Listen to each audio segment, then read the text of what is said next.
Hello, everyone, and welcome to today's Canary Media live forum. Today, we'll be taking a deep dive into distributed energy resources, electrification, and aggregation, and how they can come together to create flexibility needed to transform our power system.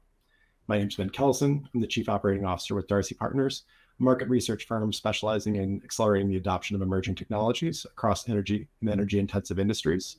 And before we get started, I'd like to take a moment just to look at the interface in front of you. If you go up to the top right, you'll see an option to enter questions in a Q&A box, as well as a button to view some handout resources from GridBeyond, in particular a white paper titled Rise of the Demand Side. To kick off, I'd like to give each participant a moment to introduce themselves and answer the question, what will have a larger impact on load growth through 2030? Large loads from industrial manufacturing and data centers, or residential and commercial electrification? I'm going to take my prerogative as the moderator to answer last and or just comment on folks' answers. I'd like to start off by kicking it over to Stephen. Yeah, thanks a lot, Ben. My name is Stephen Chambers. I'm a principal on the commercialization and development team here at Constellation. Been with the company for 15 years in a variety of roles within the business, primarily working with commercial and industrial customers in our retail power organization. My experience includes retail power pricing, commodities management, and providing strategic support for our national industrial customers. In my current role, I'm managing a new demand-side management program for our C&I customers, so the topic of grid flexibility is something that I'm very excited to talk about today. And I could spend a lot of time expounding upon your question, Ben. I think the easy answer is I expect load growth from all of those sources over the next 5 years. However, I think the overwhelming majority of the expected load growth is likely to come from new data centers, in particular data centers for powering generative AI. Cool. Jennifer, you want to follow up next? Sure. Jennifer Chamberlain. I'm the Director of Government and Regulatory Affairs for ENGIE North America. I've only been with ENGIE for a couple of years, but I've got over a decade of demand response, DER implementation and aggregation, and market integration kind of experience and background. So I come to you today with kind of the whole broad base of distributed energy resource continuum and participation. You know, if you'd asked me a couple of years ago, I would have thought electrification and transportation electrification would have driven the load growth. We've had two big changes. One, I think the advancement in AI and generative AI in particular, and just the immense load growth needs that has, I think is really going to be our biggest driver, particularly with kind of administrative changes and potentially slowdowns in transportation and electrification as a part of that kind of swap. So I think we are focused heavily on that kind of data center load growth. And then Joe, you want to round us out? Sure. Joe Hayden, Vice President of Revenue for GridBeyond North America. I've been here for about 3 years. I ran ERCOT for 5 years with another CSP prior to coming to GridBeyond. One of the elements of what brought me and attracted me to GridBeyond was the idea of applying technologies, automations, controls to essentially take the task as far as a customer or a client is willing to go in assuring success in being flexible or identifying flexible portions or phases or assets into the premise of providing as much flexibility as possible into demand response. Because the grid operators need that flexibility. I mean, the whole premise around demand response is they need headroom when there are times of constraints and need people to be flexible. Where a lot of that growth is going to be coming from in the future, obviously we see a very strong forward-looking curves around AI data centers and that expansive growth. We've got a new president now who wants to bring manufacturing back to the U.S., so we can anticipate a lot of industrial expansion and growth there as well if he's successful in that endeavor. So across the board, and then of course the geographic areas like in Texas where I'm based, we're seeing a lot of obviously pro-growth initiatives and people coming here in droves. That also adding a lot of demand for power and the forward-looking curves on that front. So it's hard to see where we're not bullish on where a huge amount of demand is going to be coming from in the future. And those are three very key sectors of which I think we can certainly anticipate seeing that continue. Awesome. So I guess to get into the meat of things, everyone's assuming load growth is a reality today. Everyone's assuming it's going to come from a variety of places, some greater than others. But how do we connect that to the flexibility market? What's driving interest from the discussions you have with industry, from the discussions you have with market operators in expanding the amount of flexibility available in power markets or to regulated utilities in those territories? Maybe start out with Jennifer. Sure. I think there's two things. So you've got significant with load growth and with kind of a proliferation of distributed energy resources in addition to load, things like batteries and rooftop solar and fuel cells and even the fleet electrification that's happened. You've got a lot, these load growth is coming from resources that have some flexibility in many, not all cases, with their growth. So that you've got this big resource growth. And I think you've got a really big resource growth kind of in grid scale renewables. Those tend to be inherently predictable, but a little less flexible. And that combination, and that's because they're cheap and we've had environmental concerns, that combo has been really desirable. It's a good fuel hedge as well. So we're seeing kind of a growth of less flexible resources and significant customer growth and a huge push on affordability. And as I look at this, you've got the configuration of those three things. And that means we all have to figure out how to be a little more flexible against a resource pool that is less flexible than it used to be.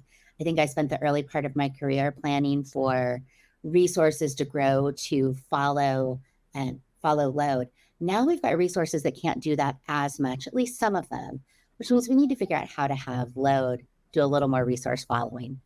Creates kind of significant needs for flexibility that wasn't inherently in the fleet, and is really, I think, in many minds, having us look to the customer or the demand side of the equation and how to make them be flexible to help balance that market out.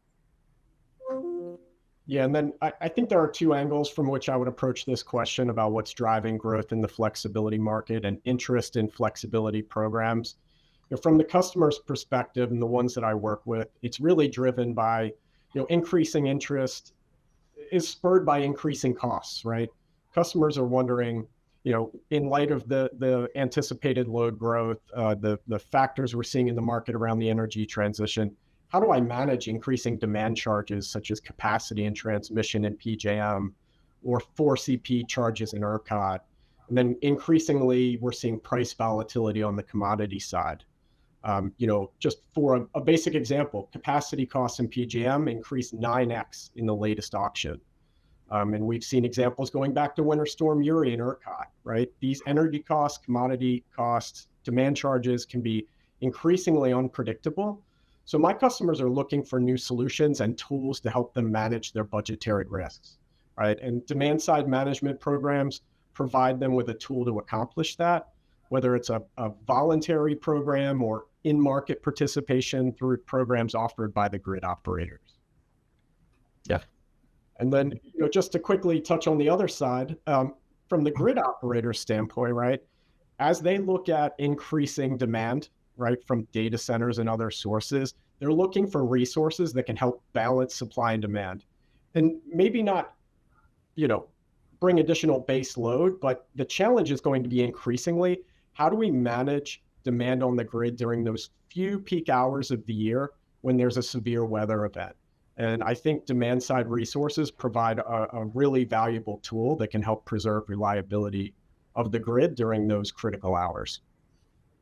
I think one thing I'm curious about, and maybe for Joe or Steve, for those kind of emergency conditions, do you feel like there's enough of a price signal or enough of an understanding of what the impacts of those would be?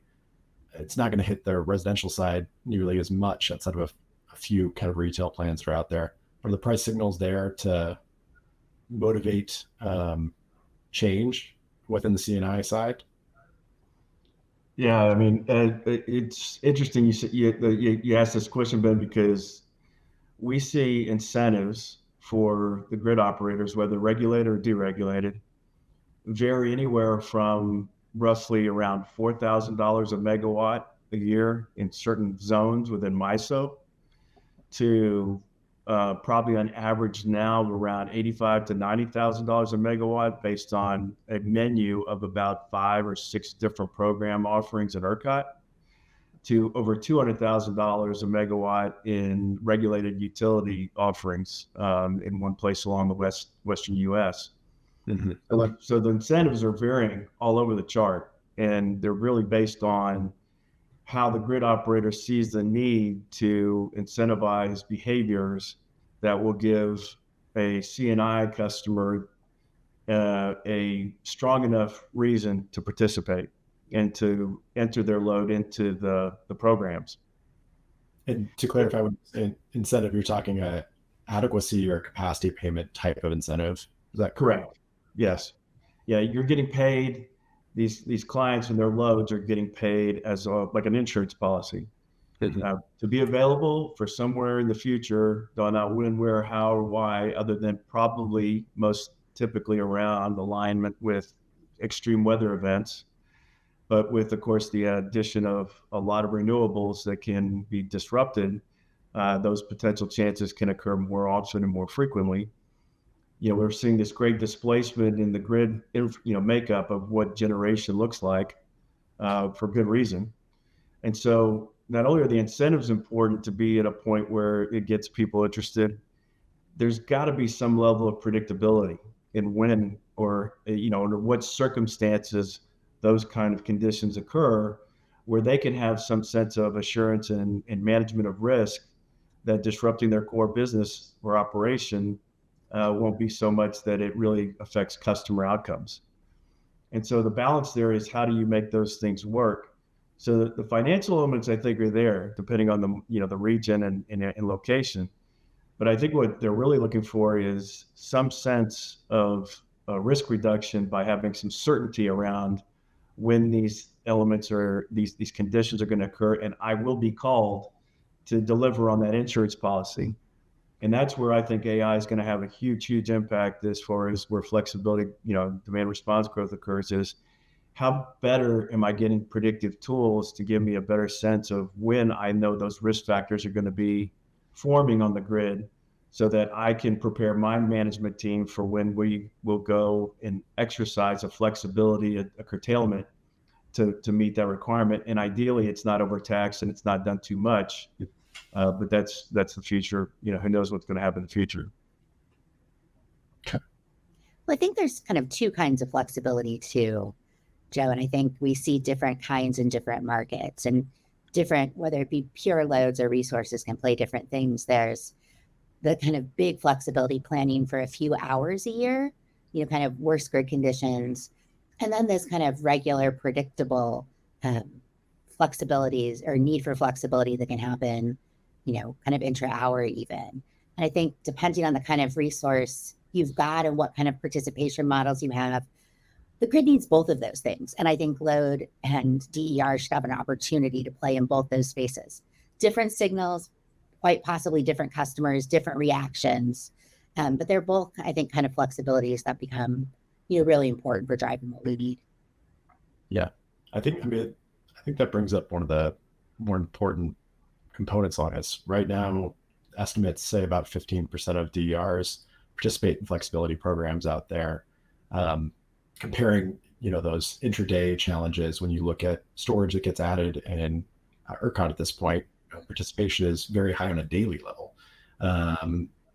So thinking about that, like what levers are we not pulling on enough to get more of these resources to interact with the market? Because it's not just beyond that peak shaving few hours a year. Kind of how are you guys seeing the developments from a marketing and customer education perspective changing? Yeah, so I think about participation in flexibility programs and increasing adoption, boils down to incentives, which we've just talked about, and also education, right? So number one, do we have the proper programs and incentives in place to ensure that, either customers with assets or flexible loads are properly compensated for the value they can bring to the grid? And, there is a real opportunity cost to Joe's point of these resources making decisions to participate, whether it's, they're disrupting their operations for a few hours a year or, having to fire up their distributed assets. So, does that benefit outweigh the costs to entice participation? But I also think we as kind of providers of these services need to do a better job educating customers on the potential benefits, right? On how they can participate without significantly disrupting their operations, show them how they could potentially stack participation across various programs to their advantage. And then crucially, I think we need to align the interests of the various stakeholders on our customer side, from the energy buyers to facilities managers and all the way up to the C-suite.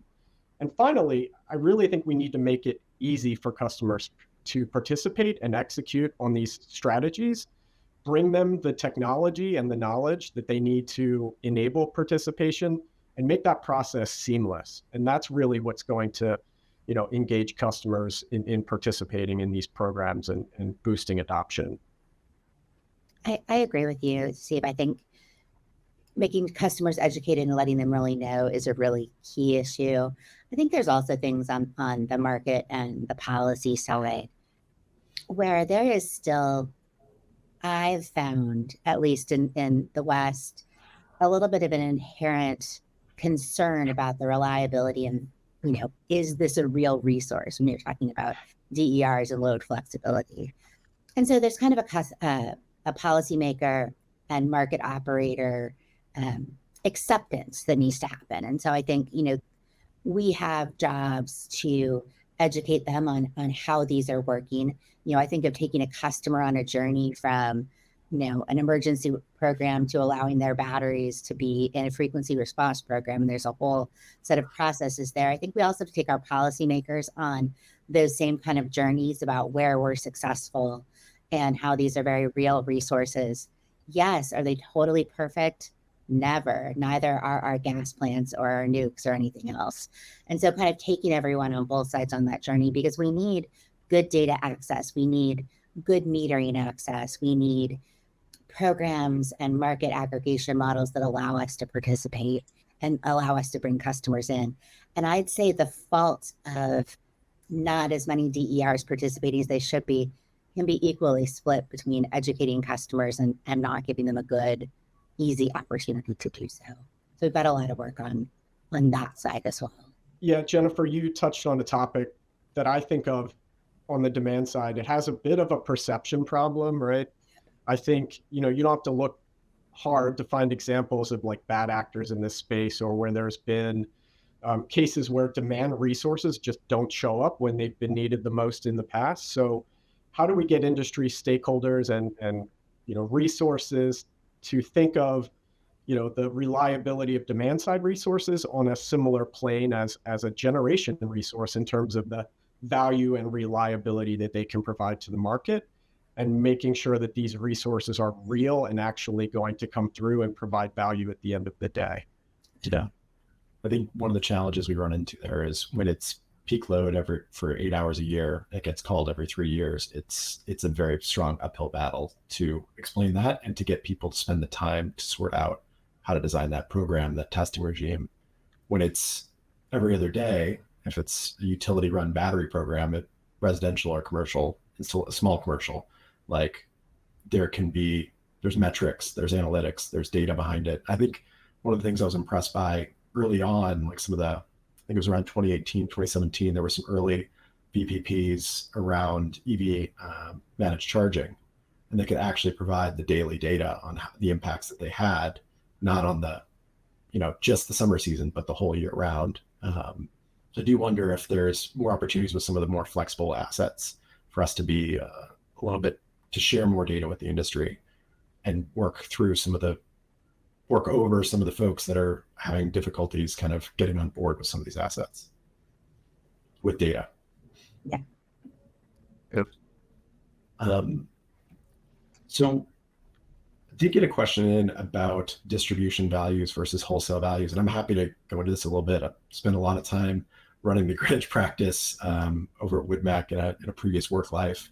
But if anyone wants to comment on that, just how try and synthesize this, because it's a bit of a tough question. The distinction between the distinction and value of tapping demand side flexibility for distribution level services versus bulk system services. As I said, I'm happy to take a swing at that, but you want to give an opportunity if anyone wants to jump on that. If you want to start first, we can add on. So I think that right there is a great way of describing this.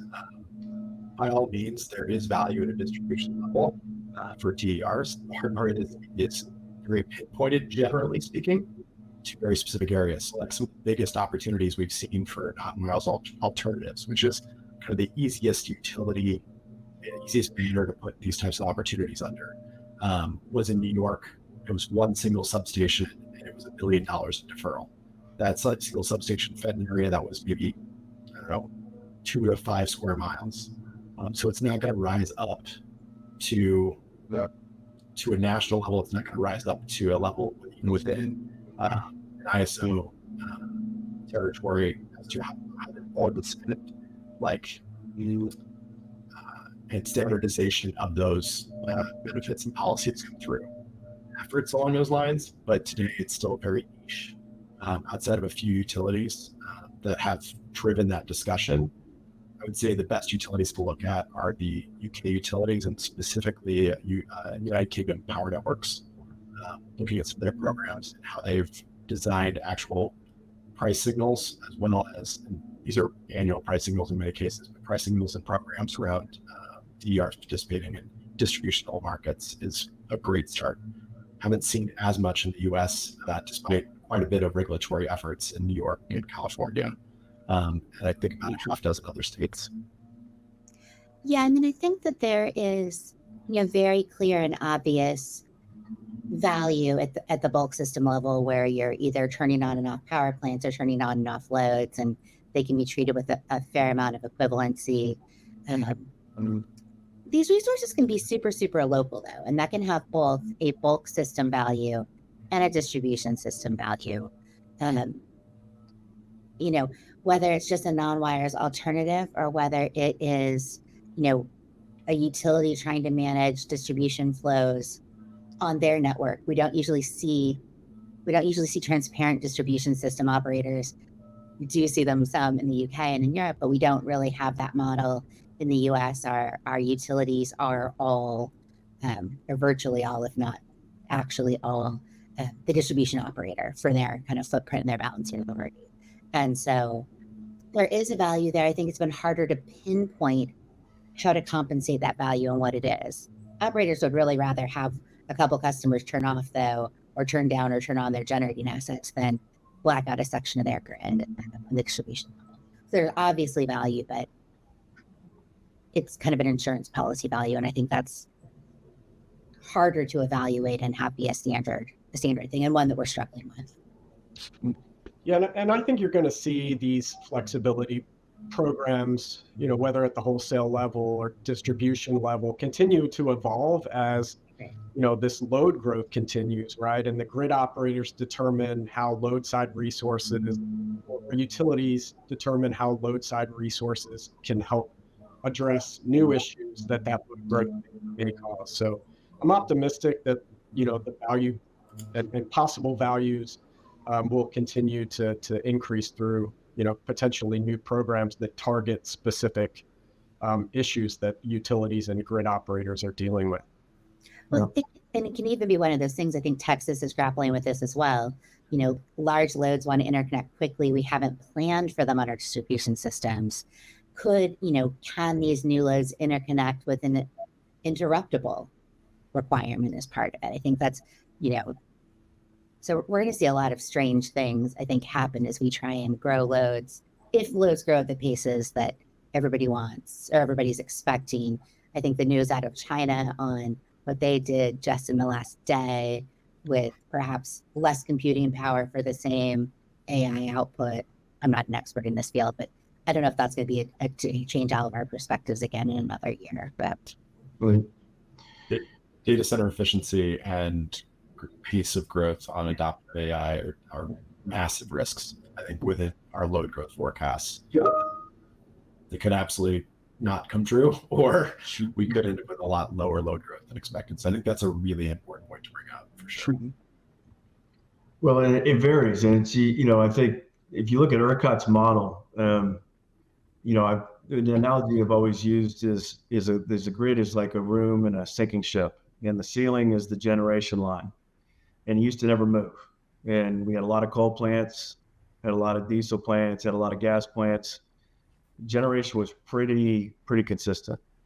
And the only thing I was worried about was the demand rising daily. That's the water in the room rising up and down. And so now we have throttling not only of the demand side, we also have throttling of the ceiling with the renewables.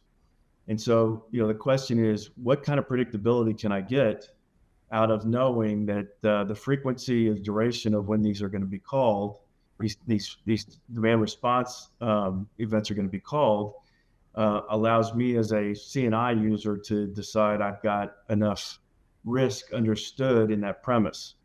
And the thing I like about ERCOT's program is at varying levels of when that demand line is creeping up towards whatever that supply limit is, you can make a determination ahead of time that I have an appetite to, say, curtail in 10 minutes versus 30 minutes.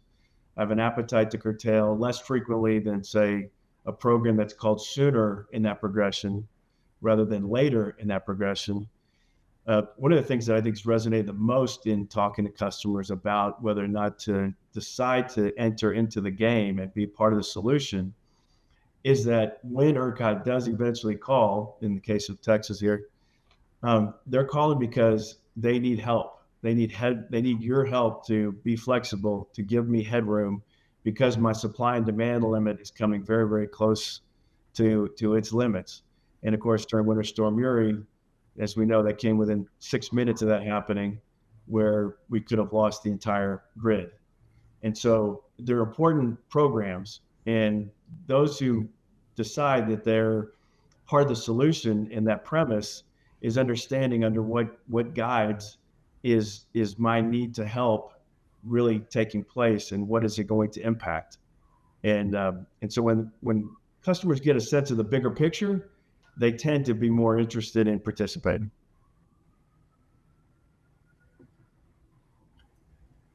So one thing that brings to mind when we talk about load growth, I want to talk about electrification a little bit. Electrification is growing at varying paces, and the devices that are coming on, I feel like we all would agree, transportation and heat are the two big ones, pushing potential for load growth and the concerns around load growth long term at a more premise level, non-large load level. Are those should we be thinking about those resources entirely as a net negative? Like, are we thinking about our planning appropriately given some of the value that can be provided to the grid from those types of resources operating in a flexible fashion? I think it's all about trying to find, the positive in a load serving entity or a market operator. How do you aggregate those? How do you make them be smart, for lack of a better word? And so I think, we think about them often. So I'm in California, and I spent a lot of time on Palatine, California, which has big load shift and load flexibility plans from rates and from kind of smart controls. That's kind of the areas when they look at smaller scale customers. And I think there's a lot of look and planning as we see the load growth, and as we're pushing towards, heat pumps, and we're pushing towards EVs everywhere. And we're seeing new cooling loads come in places that are hot now that didn't used to be. And so there's, a lot of kind of codes and standards level discussion about, should these all be auto DR integrated or integratable? And so I think, the policymakers in many states where loads are growing are starting to look at that and seeing that codes and standards is everybody that gets an incentive in a demand response program, all the way down to low income, residential homes and households. So I think people are starting to look at both sides, but there's a lot more of that needs to happen. It's been a lot of in New York, California, maybe Texas.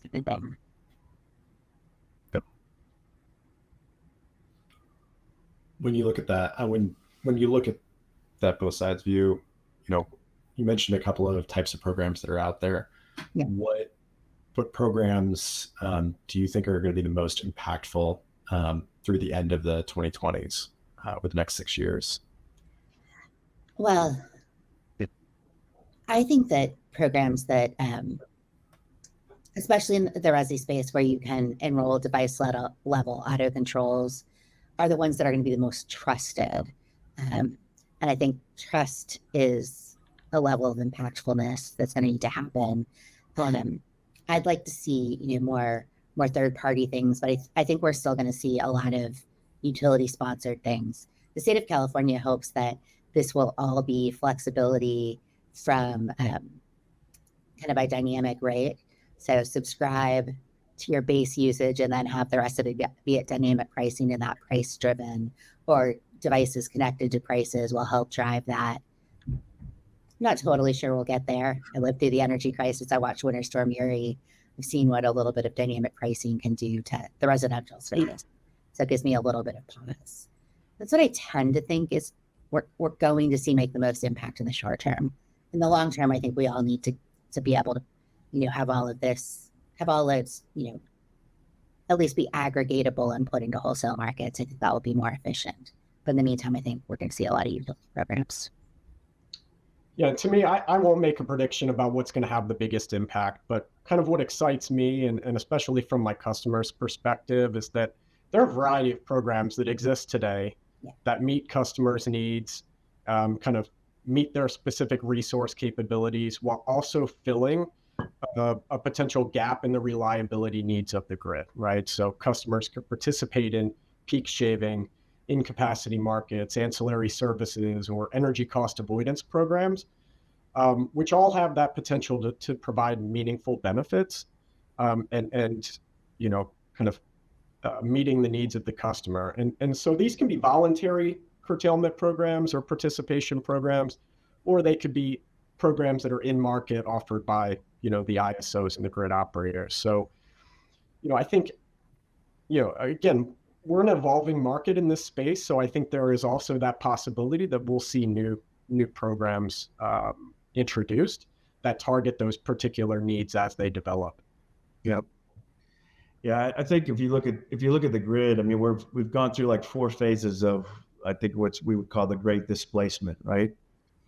I mean, before coal, it was some kind of a fire and steam, and then we had coal, and then we had natural gas, and now we have renewables. So there's this phases of displacement that have occurred on the generation side of the grid.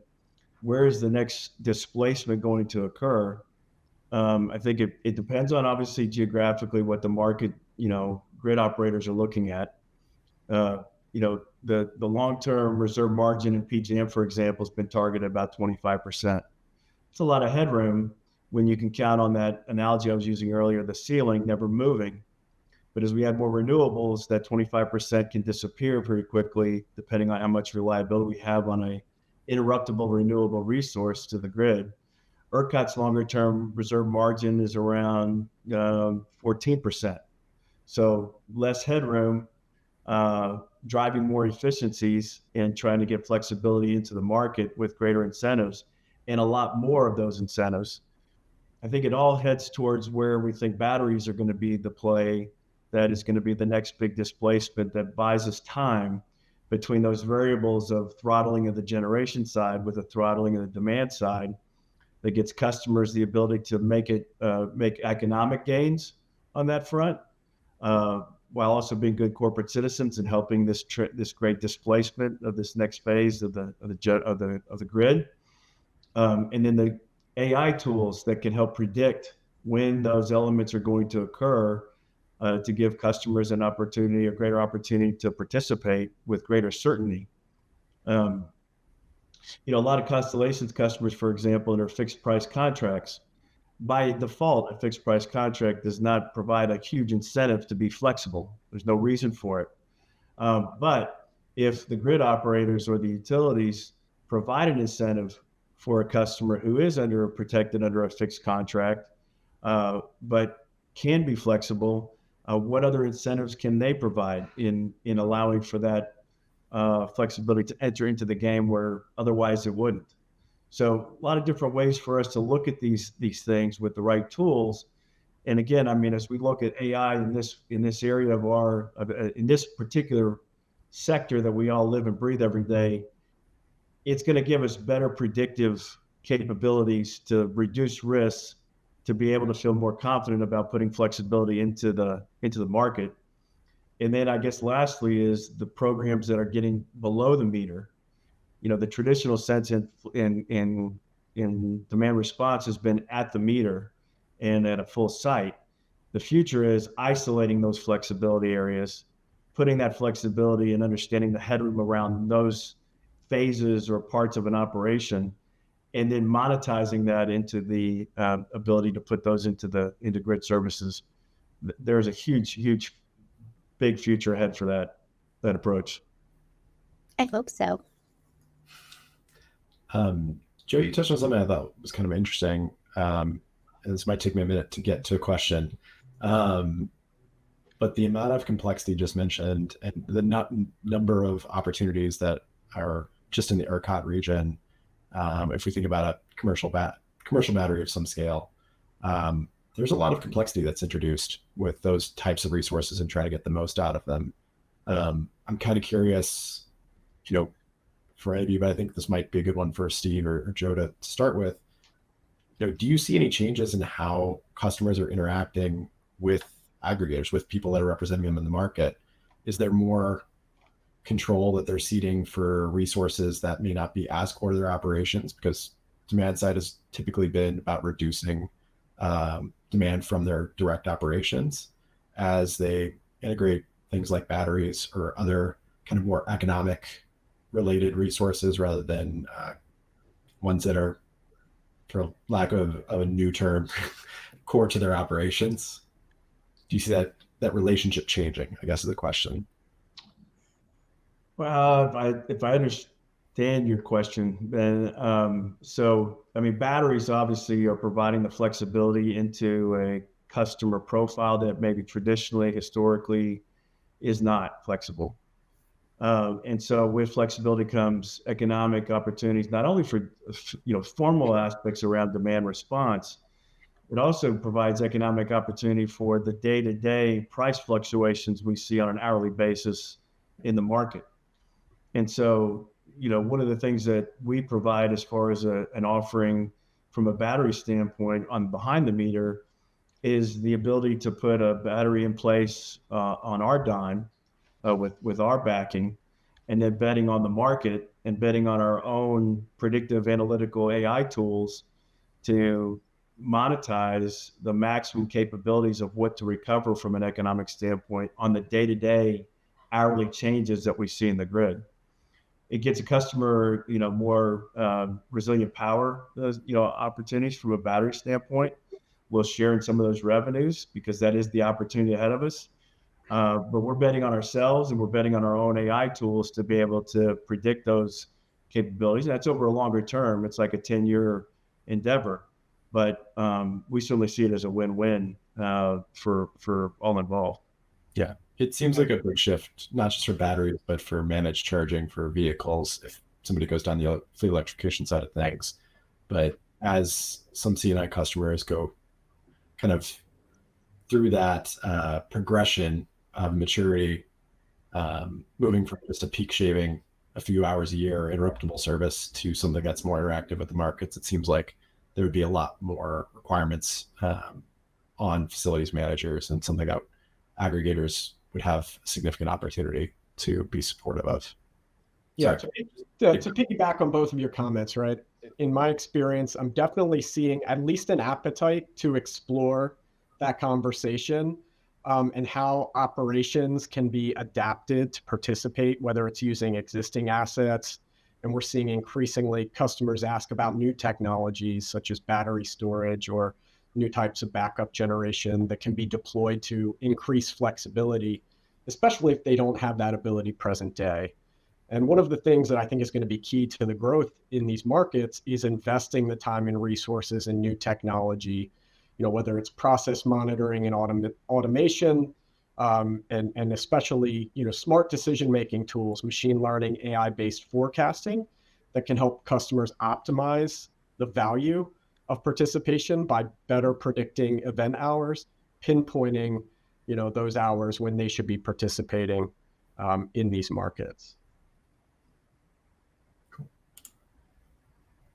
Did want to take a moment, bit of a shifted gear on the going from the market side to the regulatory side.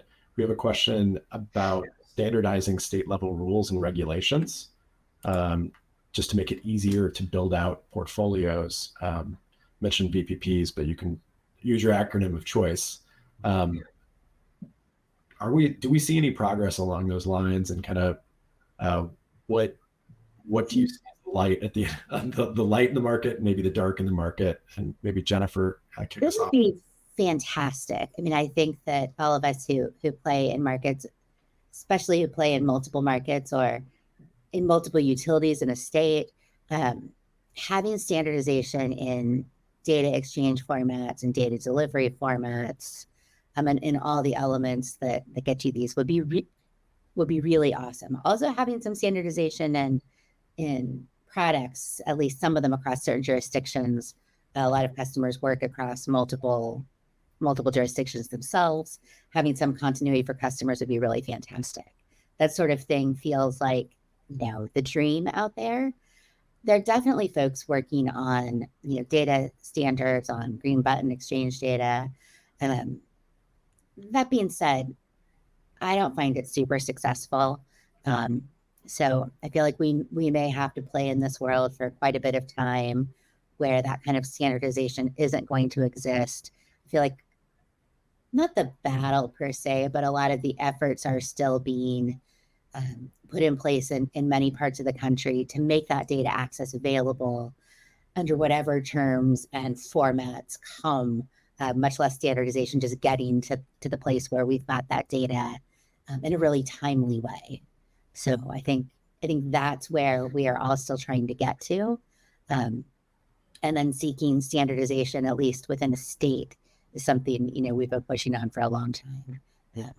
Can the three big utilities in California all do things the same way? That in itself is, failing. But, I think that's the level efforts are, as opposed to trying to say that Montana, Wisconsin, New York, and Texas all have to do things the same way. So, but unfortunately. Yeah, I think we have to recognize too, there is, I think, benefits to standardization, especially within states. But I think we also have to recognize that the needs of every grid and every utility may be different as well in terms of what value can be provided by load side resources. So I think we have to, allow for that as well. And can't expect the entire country to be completely standardized around demand side management programs. Yeah. No, I think that one's an interesting one from my perspective, because so much of the discussion around trying to standardize the programs and the incentives is around infrastructure that's in place, right? It's not a super complicated thing. It comes down to registering,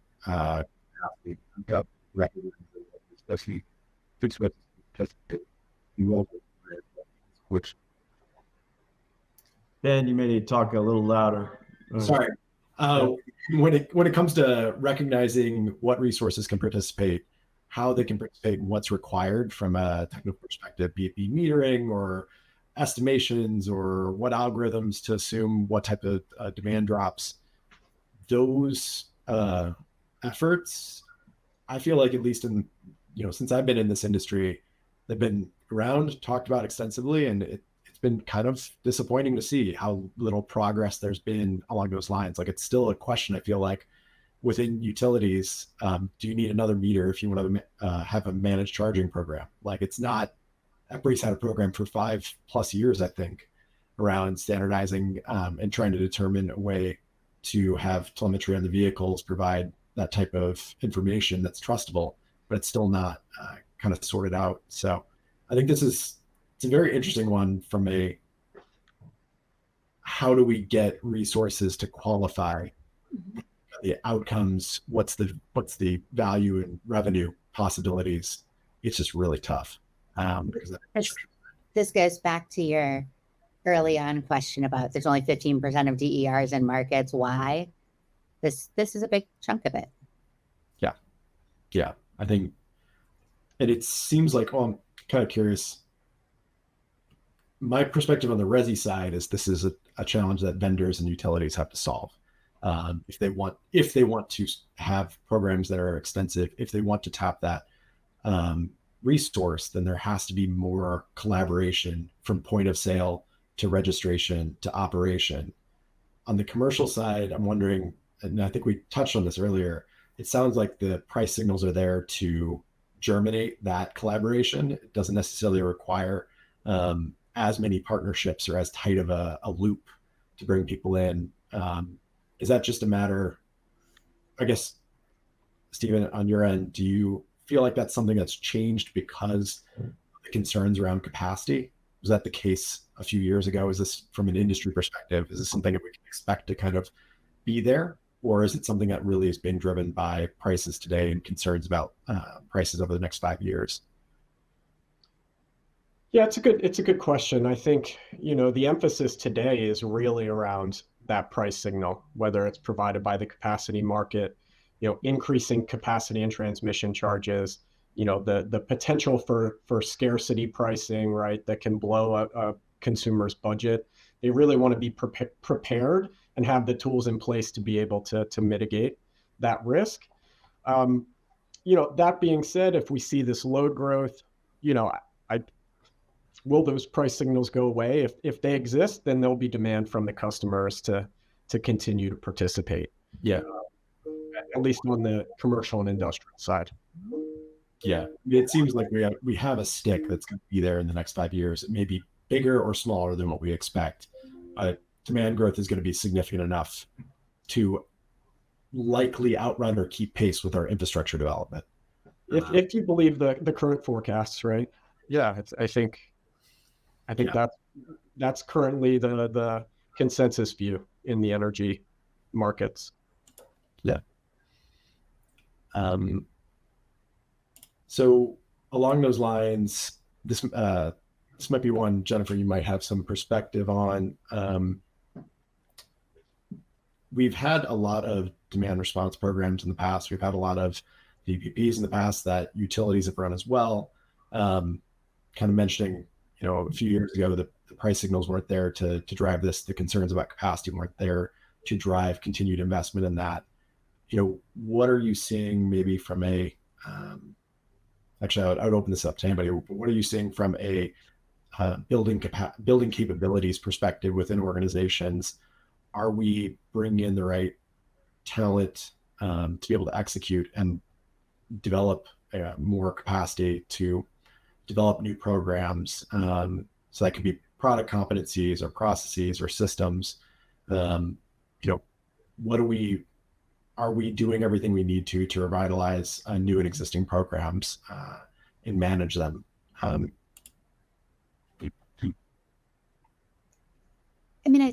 feel like, I welcome other people's thoughts. I feel like companies are reacting and creating capabilities. And then I think the customer education part of that is hard. You need people that are educated to educate customers. So kind of from the supplier side. And the customer side, it's you still need to try and get the engagement and the interest. I think affordability may drive some of that, and the fact that it's easier to participate in programs, that our buildings are smarter. When we look at the efficiency and the campus side of things, like what do you do to a facility? Facilities are getting easier to manage. It's easier on the building side to participate in things. So I think it's a lot of building the bridges, and I think everybody's working that direction, but it continues to take time. There isn't just a fleet of people that weren't available, we're ready to go and sit down the sidelines. We're having to train folks up to do that as well. Yep. Yeah, I think what Steve touched on earlier, and we work with Constellation as a partnership on some initiatives going on right now across the U.S., mainly PJM and ERCOT. other markets as well. I mean, seeing almost a 10x increase in values for a program participation in PJM this last auction brought a lot of new interest back into the market from a participation standpoint. And people who stepped out because the values just weren't high enough decided to go focus on other things. But when the incentives came back to a level of interest, that changed the dynamic, and seeing a broader interest in wanting to participate and understand the programs. We talked about risk factors. I mean, the ability to predict more accurately, these kind of areas of when a dispatch can occur is of huge value to a lot of customers, especially in verticals like steel or cement, where they do not want to disrupt their operation if they can absolutely help it. Well, when we talk about AI, for example, I mean, in the last 3 years, on average, predicting the peaks in PJM with a very, very narrow window of time of which to catch that peak, but yet still get rewarded for performing. If you can do that in a narrower window with fewer dispatches, that's of real interest to a lot of these risk managers who are watching their business. Those are the kind of tools that are really enhancing and improving participation rates in various markets, both in regulated and deregulated areas. Looking at our time, I'm going to try to address a few of the questions from the audience, kind of in rapid fire. If anyone from the panel wants to jump in and add, please do. I think some of these are not too hard to get through fairly quickly, and we'll probably wrap up with one additional question ahead of my list. But our top voted question is about working with local television stations to essentially play a role in demand response. I'm assuming that's largely from getting communications out there when there's an event. This is absolutely something that's done today. When there are major events, there is a multi-channel basically blast that goes out from given utilities, from given ISOs, state authorities, et cetera, when there is a major event. So we're talking huge heat wave, potentially outages at various generation facilities. When the grid is pushed to the brink, absolutely, this is something that occurs. Yeah, so I guess, Joe, I want to hear your perspective on this too, right? I've never heard it put through like communication through a television station, right? I mean, it's interesting, but at the same time, like one of the things that new technology brings to this market is the ability to better predict, those precise hours when there will be an event, right? And that's kind of a secret sauce of some of these new technologies. Anybody can look at the Weather Channel or stick their hand out the window and try to predict there's going to be an event today. There's going to be a heat wave, right? Inside of those events, how do you predict those specific hours when the grid is going to be at full stress? And really, that's what some of these new technologies are trying to bring that differentiate, more accurate programs that increase transparency and help it increase adoption. Yeah.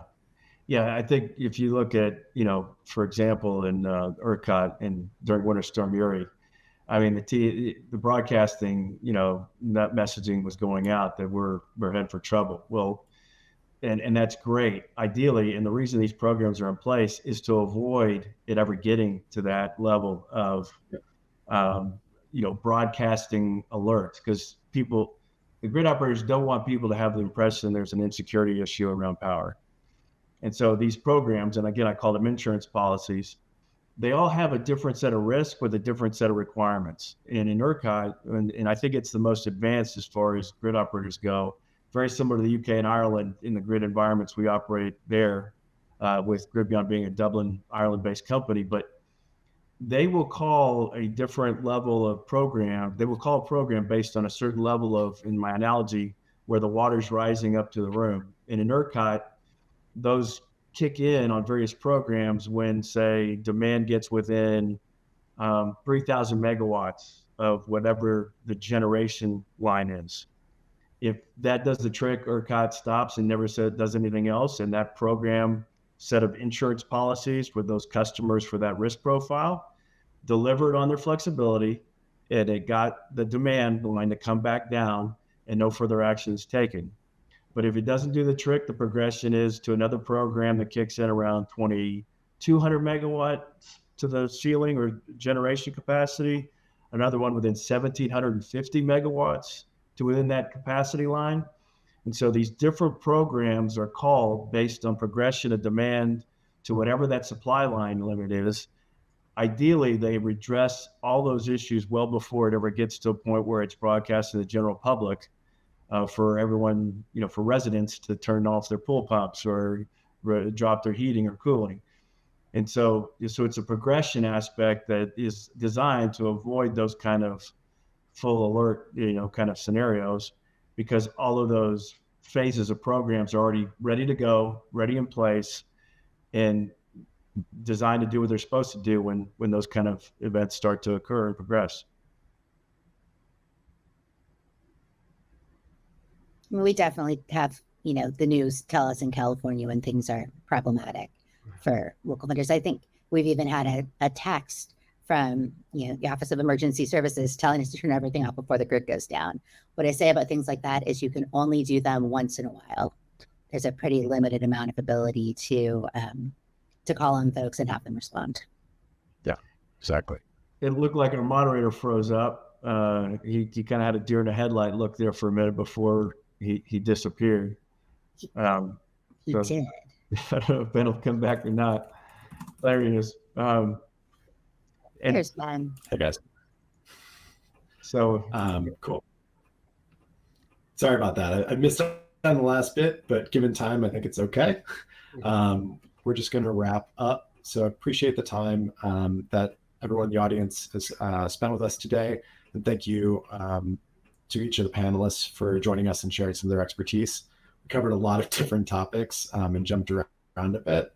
So just appreciate the time and looking forward to continuing the conversation. Thanks, Ben. Definitely. Thanks for having us. Appreciate your time.